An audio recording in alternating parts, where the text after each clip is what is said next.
Stay tuned for more Yu-Gi-Oh! News after the video.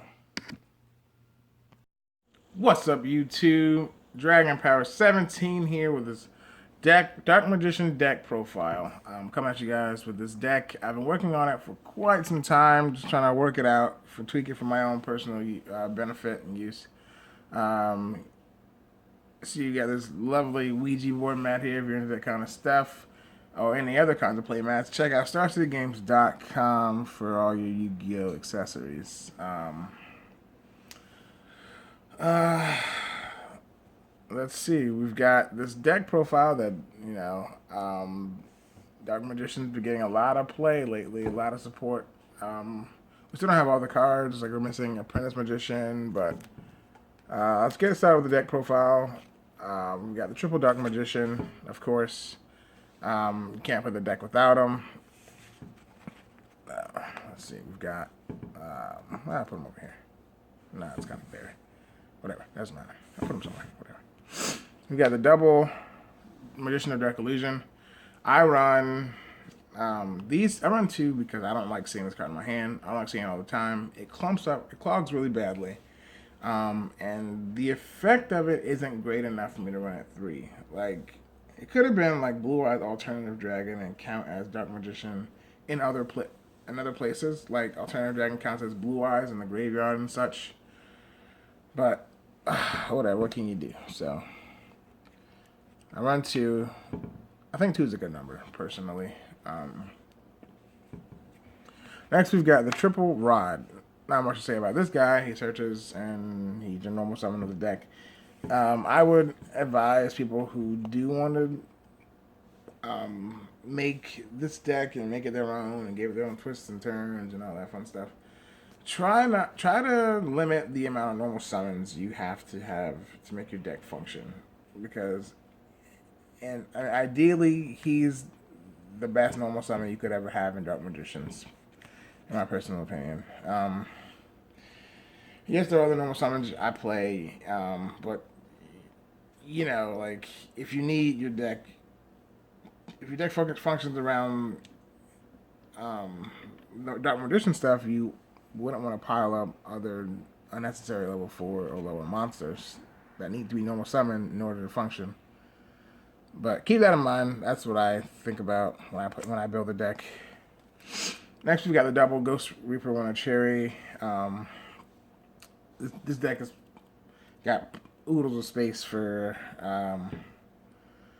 Reaper targets, and it's a dark, and it's a tuner, and not much to say about it. I love the artwork, by the way. This is probably one of my favorite cards. It's a beautiful card, in my opinion. I love the artwork of it. Next, we've got one of my personal favorites, Ghost, Ogre, and Snow Rabbit. I like this card in some instances better than Reaper. I feel like it hinders the opponent more because once the monster, if you don't have this, essentially, to block the monster from coming out, you've got this to destroy the monster if he uses its effect, or it can get rid of spells and traps that are faced up or in the field, Pendulum Scales, field spells, and I don't know, Eternal Souls if you're playing against a mirror match.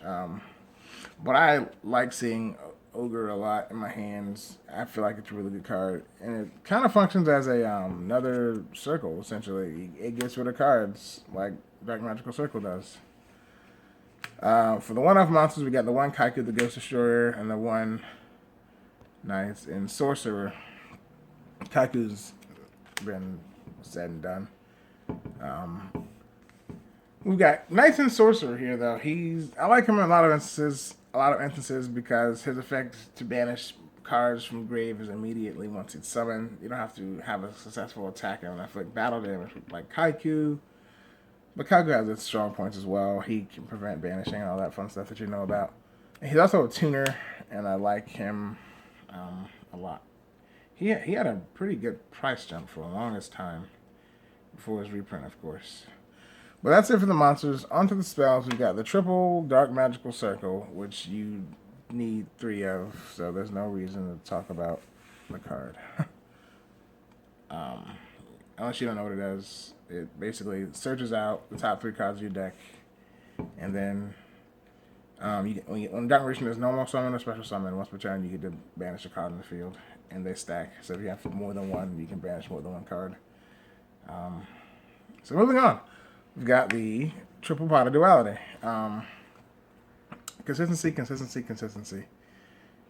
That was very hard for me to say 3 times like that. But we got triple duality, and your deck needs to have its combo pieces as quickly as possible, and you play during your opponent's turn. So this is basically a free dig deeper in your deck, essentially.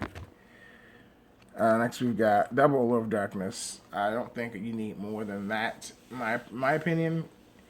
Although you could probably get away with it. If I added a third Allure of Darkness, I'm definitely probably going to end up having to add another copy of Magician of Dark Illusion just to give me something to banish, because I don't like banishing Dark Magician. I don't think anyone likes banishing Dark Magician unless we got multiple copies.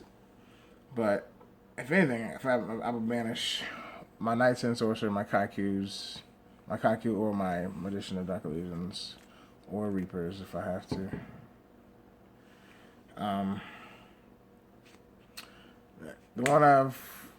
Next we got the one of Illusion Magic, and then I'll talk about the Summoner's Art to go with it. Illusion Magic. There's not much to say about it. It's you know what it does. It tributes spellcaster searches Dark Magicians. The cool thing about it is it can get them from the graveyard, and that's probably where it ends. Because essentially, you probably don't want to run more than one of these because they clog really, really badly. These can clog as well, especially the late game. But I ran one for the longest time, and I liked when I saw it. Just didn't see it enough.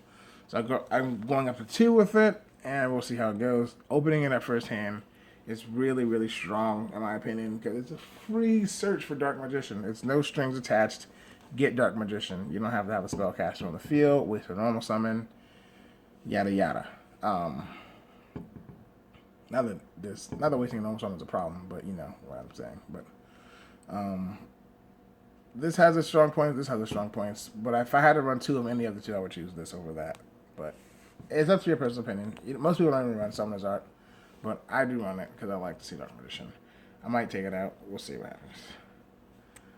I'm going to take it the one I meant, not take it out. I like the card. But the last spell we got is the Dark Magic Attack. It's searchable, so it's Hobbies for the Duster, so why not? On to the trap lineup. We've got triple Magician Navigation. This is your power card. I'm understanding that more and more as I play the deck. I'm usually no holds barred all for Eternal Soul, but a lot of times I like to see this card just because it's a powerful. You always have the first one live. First one should always be live unless you bricked really badly, and I apologize for you if that happened. But the first one's always live. Second and third, you never know. But if only there was like a way to pitch these to the graveyard.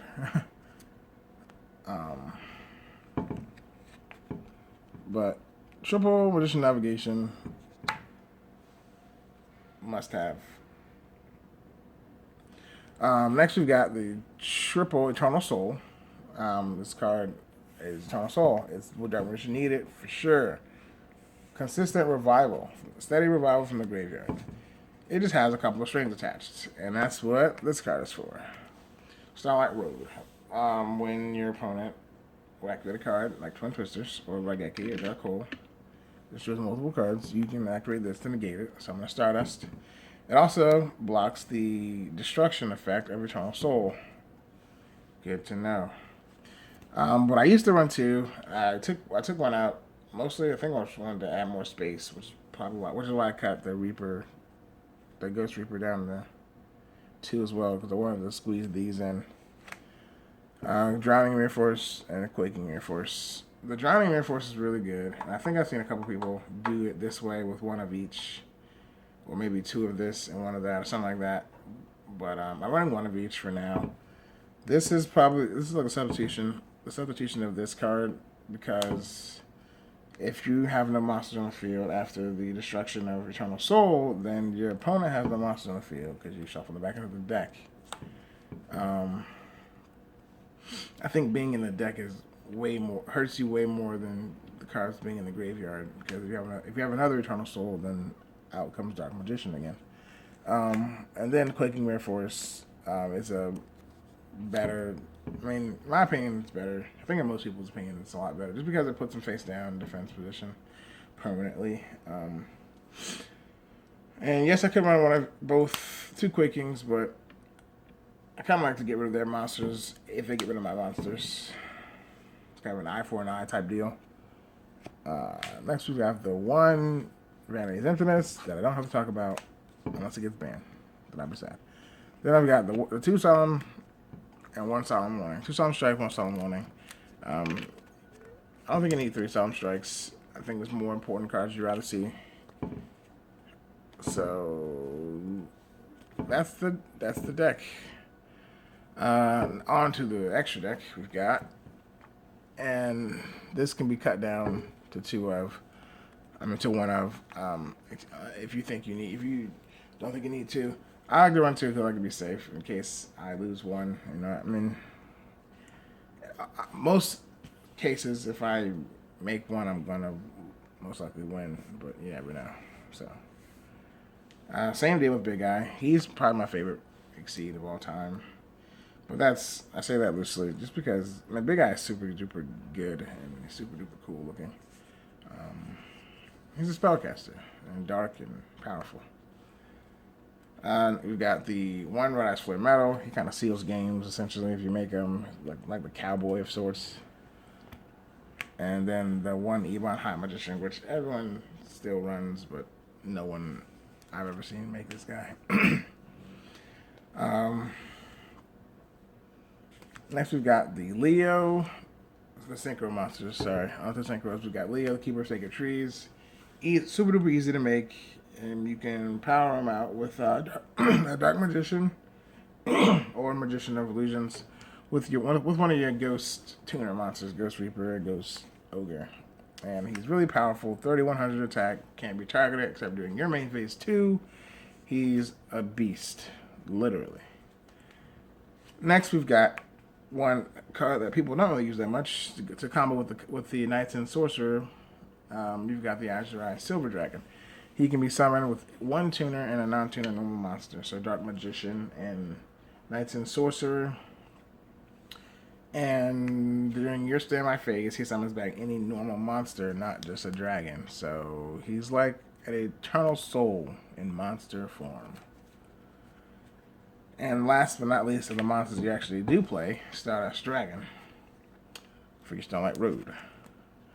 On to the Reaper targets. Reaper, one of the Cherries targets. These could be anything. I use ABC, Totally Awesome, Dante, Spirit Dragon, Dark Law, and Infinity.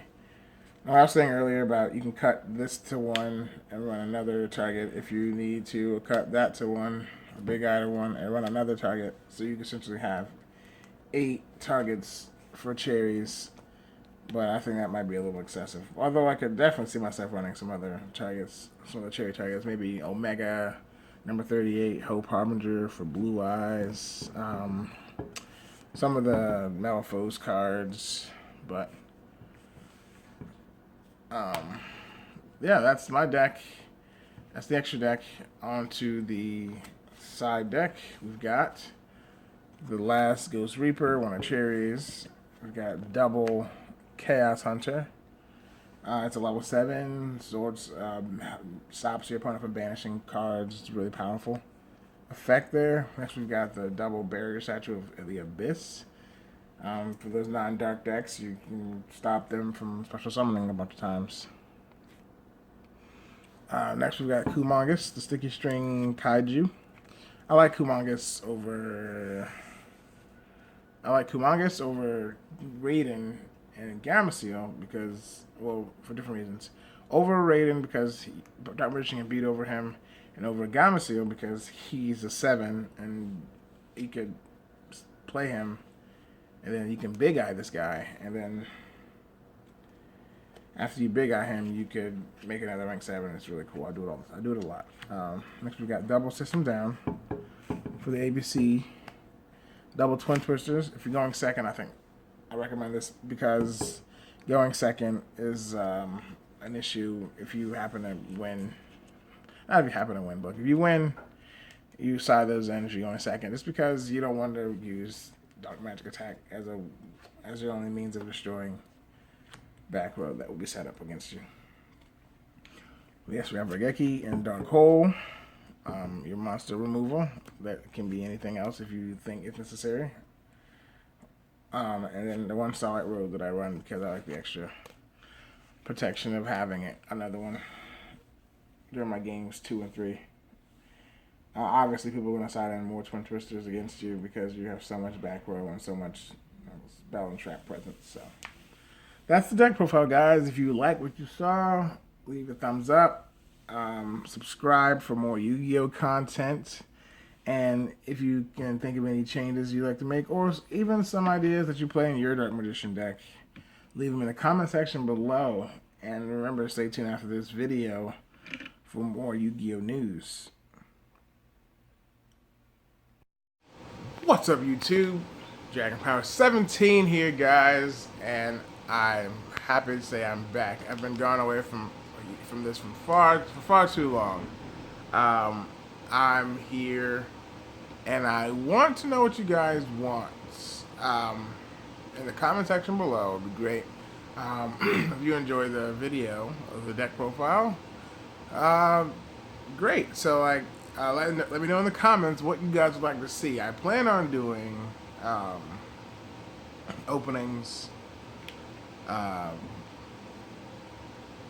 dual videos with my friends, maybe on whatever Yu-Gi-Oh app online thing they have. I'm not sure. I'm not really a huge fan of those just because I like to play in real life. Nothing wrong with people who do. I have tons of friends who play online to test decks and all that fun stuff, but I like to test my decks in real life. That's just a thing that I've gathered. So maybe not the online apps, but we'll see. I will be creating a Facebook page, an Instagram page, and I have an Xbox gamer tag that I can also contact people with. Just because I'm on Xbox a lot, it's an easy way for me to gather up and people to contact me. Just because I'm on Xbox a lot and it pops up and I have to see it because I'm playing Xbox or watching Netflix or whatever. But yeah, it's a great way to contact me. Just I don't know. I mean, we'll see. We'll see how it works. I might decide to not use it anymore. We'll see. But for now, I might use the Xbox thing. But yeah. So tell me what you guys like to see. Tell me what you like to see. Whether it's openings, more dual videos, deck profiles. I'm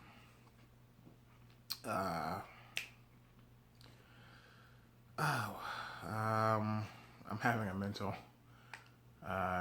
reset.